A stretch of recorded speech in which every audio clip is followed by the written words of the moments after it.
report of Mr. Acopra on Republic Act number 8049, an act regulating hazing and other forms of initiation, initiation rights in fraternities, sororities, and other organizations, and providing penalties therefore.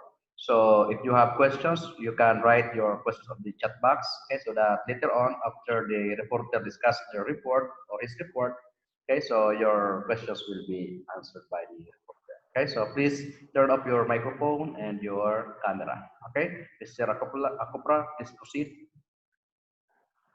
Section 1. Hazing, as used in this act, is an initiation right of practice as a prerequisite for admission into membership in a fraternity, sorority, or organization by placing the recruit, neophyte, or application in some embarrassing or humiliating situation, such as forcing him to do menial, silly, foolish, and other similar tasks or activities, or otherwise subjecting him to physical and psychological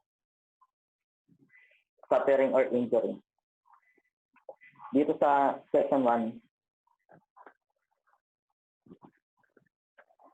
may may human rights tayo na pumili ng sarili nating sasalihan na organization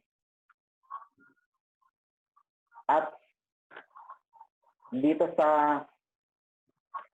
at ginawa tong act na to para maiwasan yung mga nangyayaring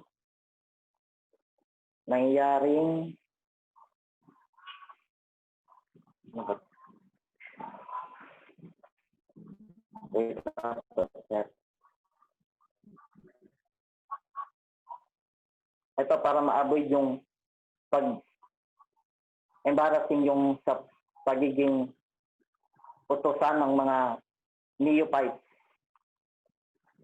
at yung ginagawa silang utosan niya kahit na hindi naman kasali dun sa initiation right,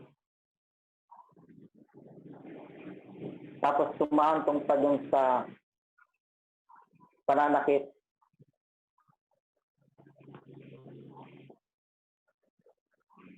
The term organization shall include any club or the Armed Forces of the Philippines, National Police, Philippine Military Academy or officer, and cadet corps of citizen military training and citizens army training. The physical and mental psychological testing and training procedures and practices to determine and enhance the physical, mental, and psychological training procedures and practices to determine and enhance the physical, mental, and psychological fitness of prospective regular members of the Armed Forces of the Philippines and the Philippine National Police as approved by the Secretary of the National Defense and National Police Commission, duly recommended by the Chief of Staff, Armed Forces of the Philippines and Director General of the Philippines National Police shall not be considered as hazing for the purposes of this act. Dito naman sa organization, hindi sila pwedeng mag-conduct ng hazing or initiation right hanggat walang approval o written notice na ibibigay nila doon sa Chief of Staff at sa National Defense and National Police Commission. At may limitasyon sila na kung hanggang saan lang yung pupuntahan na hazing. Kapag dumagpa sila doon, ay pwede silang kasuhan.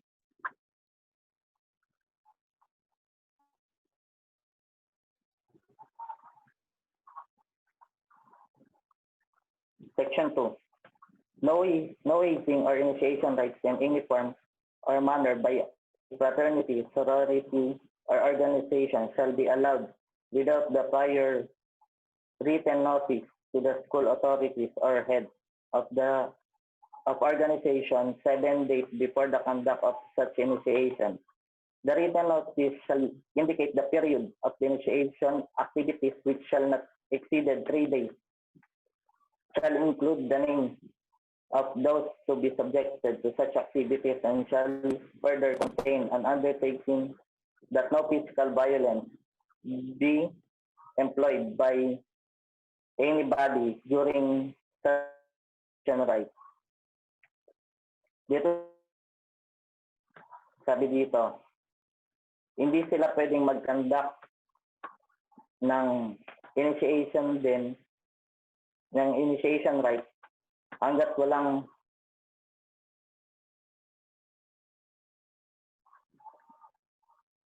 seven days bago mangyari yung initiation.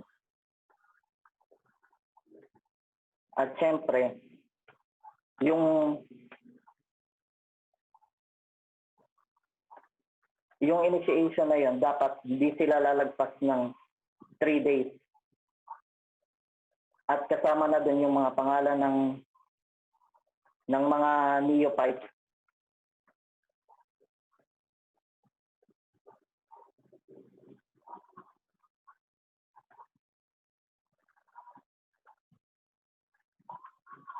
Section 3. Hindi, ito palamitin pa. 3 days lang natin. Ayun din, para din walang mangyaring infliction during the initiation right. Section 3. The head of the school or organizations of the representative must assign at least 2 representatives of the school or organization, as the case may be, to be present during the initiation. It is the duty of such representative to see to it that no physical harm of any kind shall be inflicted upon a recruit, neophyte, or applicant. Dito naman, pagdating sa school authorities, kailangan ng 2 representative para ma-secure na walang mangyayaring physical harm during the initiation. At ang role ng isa doon ay magbantay doon during the initiation right.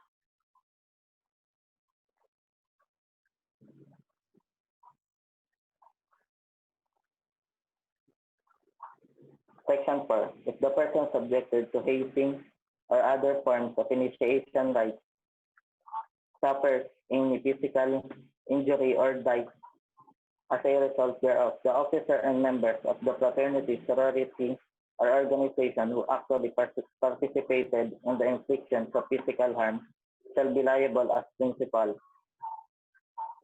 The person who participated in the hazing shall suffer. Is section 4 naman,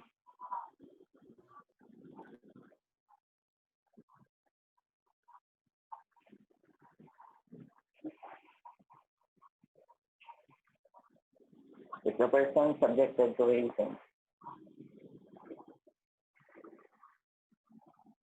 Ito yung magiging penalties nila kapag merong nangyaring, kapag namatay, ganyan, during the hazing. Number 1, the penalty of reclusion perpetua or life imprisonment. If death, rape, sodomy, or mutilation results therefrom.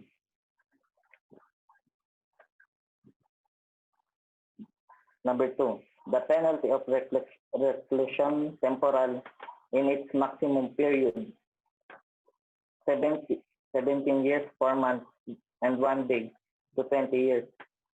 If in consequence of the hazing, the victim shall become insane, ay niya yung nabaliw, imbecile, yung natulala, at nabulag. Ito pwedeng makaharap nilang kaso kapag gano'n nangyari sa isang neophyte. The penalty of reclusion temporal in its medium period, 14 years, 8 months, and 1 day to 17 years and 4 months. If the consequences of the hazing, the victim shall have the loss the use of his speech, yung pananalita, or the power of the pandinig, at yung pangamoy, or shall have lost an eye, a hand, a foot, an arm, or a leg of any for the activity or work in which he was habitually engaged. Ito naman yung magiging kaparusahan ng mga miyembro nung nandun sa hazing mismo.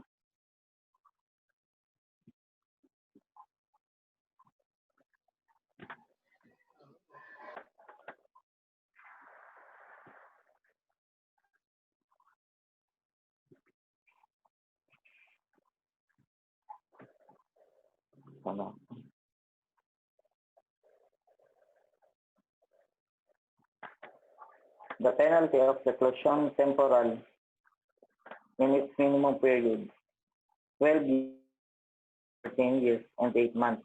If the consequences of the hazing, the victim shall become deformed, or shall have lost any part of his body, or shall have lost the use thereof, or shall have been ill or incapacitated for the performance on the activity or work in which he was habitually engaged for a period of more than 90 days.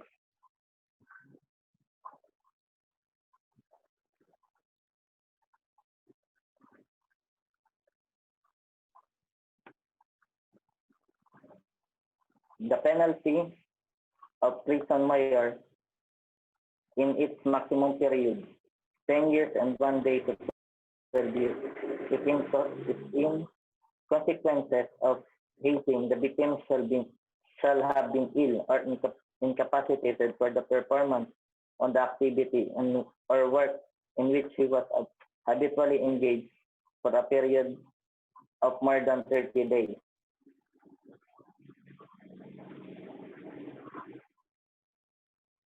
The penalty of prison mayor in its medium period, 8 years and 1 day to 10 years if in consequences. As the consequence of the hazing, the victim shall have been ill or incapacitated for the performance on the activity or work and he was habitually engaged for a period of 10 days or more, or the injury sustained shall require medical assistance.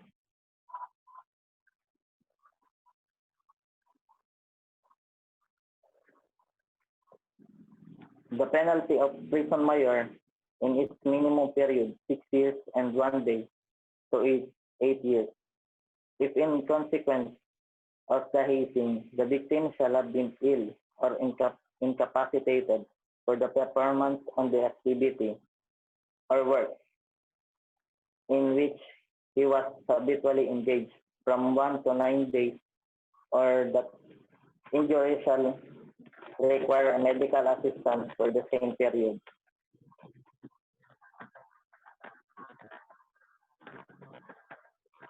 The penalty of prison correction in its maximum period, 4 years and 2 months and 1 day to 6 years. To 6 years. If in consequences of the hazing, the victim sustained physical injuries which not prevent him from engaging in his habitual activity, work, nor require medical attendance. The responsible official of the school, of the police, military, or citizen army training organization may impose the appropriate administrative sanction on the person or the persons charged under this provision, even their conviction, the maximum penalty herein provided shall be imposed in any of the following instances. When the recruitment is accompanied by force, violence, threat, intimidation, or deceit on the person or the person of the recruit who refuses to join. Ito yung pagtulad ng pagpwersa sa isang neophyte kahit ayaw naman, binantaan o tinakot na kapag hindi ka sumali, ganito yung nangyari, ganyan. When the recruit neophyte or applicant initially consent to join, but upon learning that hazing will be committed on his person, is prevented from quitting.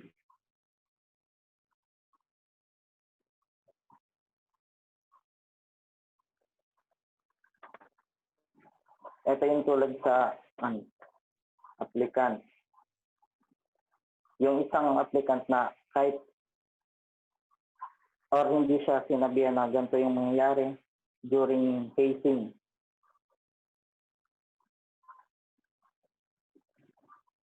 Na ganito mangyayari during the hazing. Tapos yung pinipigilan siyang mag-quit. May nagkakanta. When the recruit neophytes or applicants having undergone hazing is prevented from reporting the unlawful act to his parents or guardians, to the proper school authorities or the police authorities through force, violence, threat, or intimidation.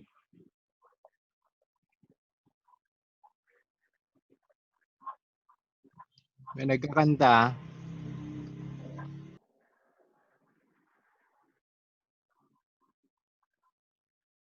Ay hindi tayo pumapasok yung sa mga member na during the hazing, yung pinipigilan ka na magsumbong.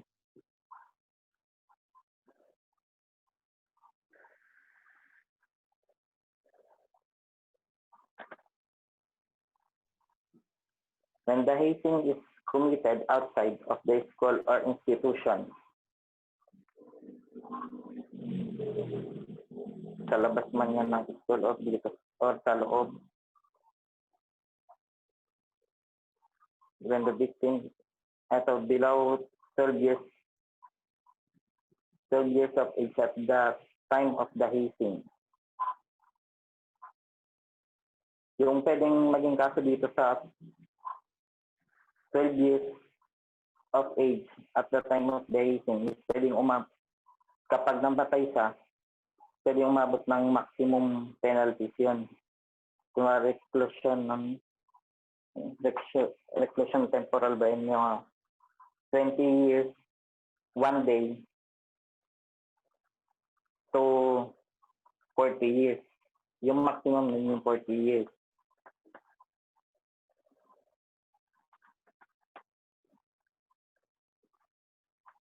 The owner of the place where hazing is conducted shall be liable as the accomplice when he has actual knowledge of the hazing conduct therein but failed to take any action to prevent the same from occurring. If the hazing is held in the home of one of the officers or members of the fraternity, group, or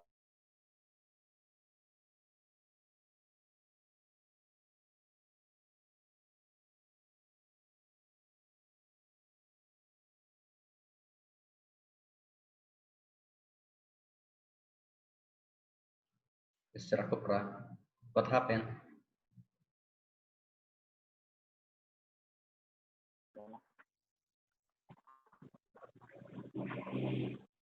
Okay, sige, share screen ka ulit. We have 5 minutes remaining. Okay, so mamaya renew tayo ng kuwan. Yes, sir.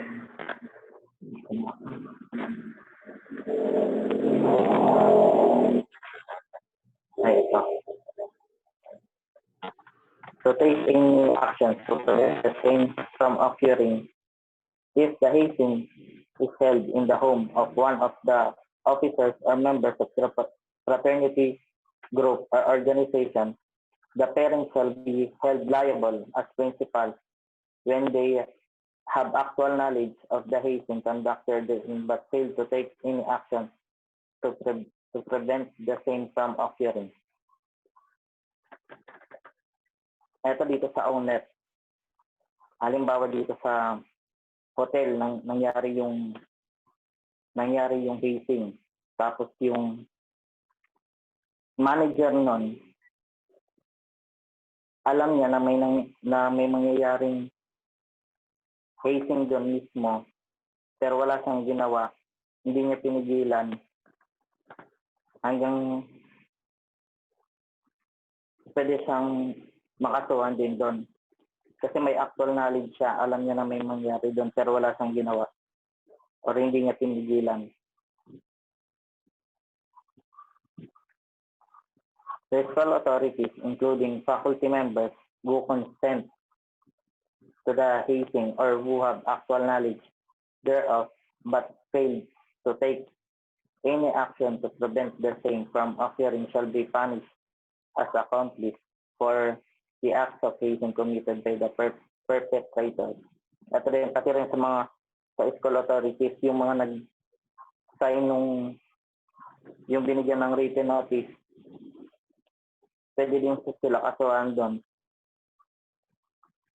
kapag nangyari yung ganong hazing at wala silang ginawang action para matigil yun. The officer, former officers or alumni or organization group, fraternity or sorority who actually planned the hazing, although not present when the acts constituting the hazing were committed shall be liable as principal. A fraternity or sorority's advisor who is present when the acts constituting the hazing were committed and failed to take action to prevent the same from occurring shall be liable as principal. Ito din, pwede din kasi yung mga alumni ng fraternity, ganyan, kahit wala sila doon. Kasi kung alam nilang kung kasali sila doon sa plano na yon, sa pagplano ng hazing na yon, kahit hindi sila present doon, basta alam nila na may mangyayaring gano'n, ay liable pa rin sila doon.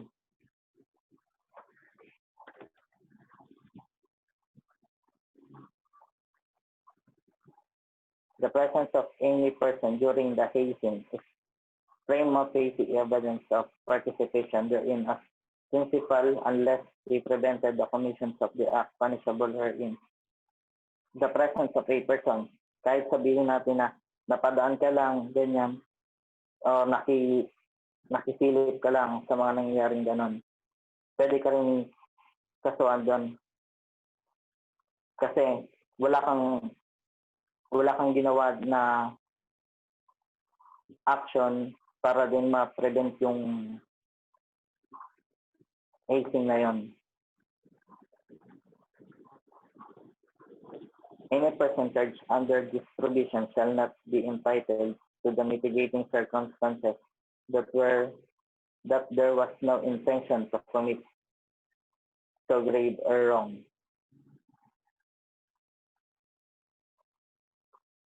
These sections shall apply to the president, manager, director, or other responsible officer of a corporation engaged in hazing as requirement for the employment in the manner provided herein. If any provision or part of this act is declared invalid or constitutional, the other parts of provisions herein shall be remain invalid. Yung ibang parte daw nung provision na to,